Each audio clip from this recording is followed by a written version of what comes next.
Rahul ഈശ്വറിനെ police കസ്റ്റഡിയിലെടുത്തിരിക്കുകയാണ്. Rahul മാങ്കൂട്ടത്തിനെതിരെ പരാതി നൽകിയ യുവതിക്കെതിരെ cyber ആക്രമണം നടത്തി, തെറ്റായ പ്രചാരണങ്ങൾ നടത്തി എന്നതാണ് ഇപ്പോൾ രാഹുൽ ഈശ്വർ നേരിടുന്ന അന്വേഷണം. ഇതിൽ ഇപ്പോൾ രാഹുൽ ഈശ്വറിനെ കസ്റ്റഡിയിലെടുത്തിരിക്കുകയാണ്. പൗടിക്കോണത്താണ് രാഹുൽ ഈശ്വർ താമസിച്ചെങ്കിൽ ഈ ഞായർ ദിനം പൗടിക്കോണത്തെത്തി ഇപ്പോൾ രാഹുൽ ഈശ്വറിനെ കസ്റ്റഡിയിലെടുത്ത് AAR ക്യാമ്പിലേക്ക് മാറ്റിയിരിക്കുന്നു എന്നുള്ളതാണ്. ഇത് വളരെ പ്രധാനപ്പെട്ട നീക്കമാണ്.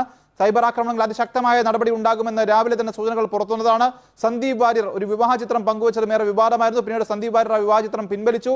താൻ ദുരുദ്ദേശത്തോടു കൂടിയല്ല ആ ചിത്രം പങ്കുവച്ചതെന്ന് സോഷ്യൽ മീഡിയയിൽ ആവർത്തിക്കുകയും ചെയ്യുന്നു. പക്ഷേ അപ്പോൾ ഇതും ഈ പരിധിയിൽ വരുന്നതാണ് എന്നതാണ് നിയമപരമായി. എന്തായാലും ആദ്യ നീക്കം പോലീസ് ഈ സൈബർ അധിക്ഷേപത്തിൽ നടത്തുന്നത് രാഹുൽ ഈശ്വറിനെ കേന്ദ്രീകരിച്ചുകൊണ്ടാണെന്നുള്ളതാണ്. രാഹുല് പോലീസ് വാഹനത്തിൽ കയറാനോ അല്ലെങ്കിൽ പോലീസിനോട് ഒപ്പം വരാനോ തയ്യാറായില്ല. സ്വന്തം വാഹനത്തിൽ വരാമെന്നാണ് അറിയിച്ചത്. ഭാര്യയോടൊപ്പം സ്വന്തം വാഹനത്തിൽ PTCയിൽ പ്രവർത്തിക്കുന്ന സൈബർ പോലീസ് സ്റ്റേഷനിൽ എത്താനായിരുന്നു ആദ്യം പറഞ്ഞിരുന്നത്.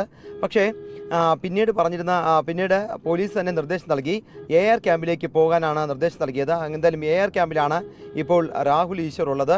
രാഹുലിനെ കസ്റ്റഡിയിൽ ചോദ്യം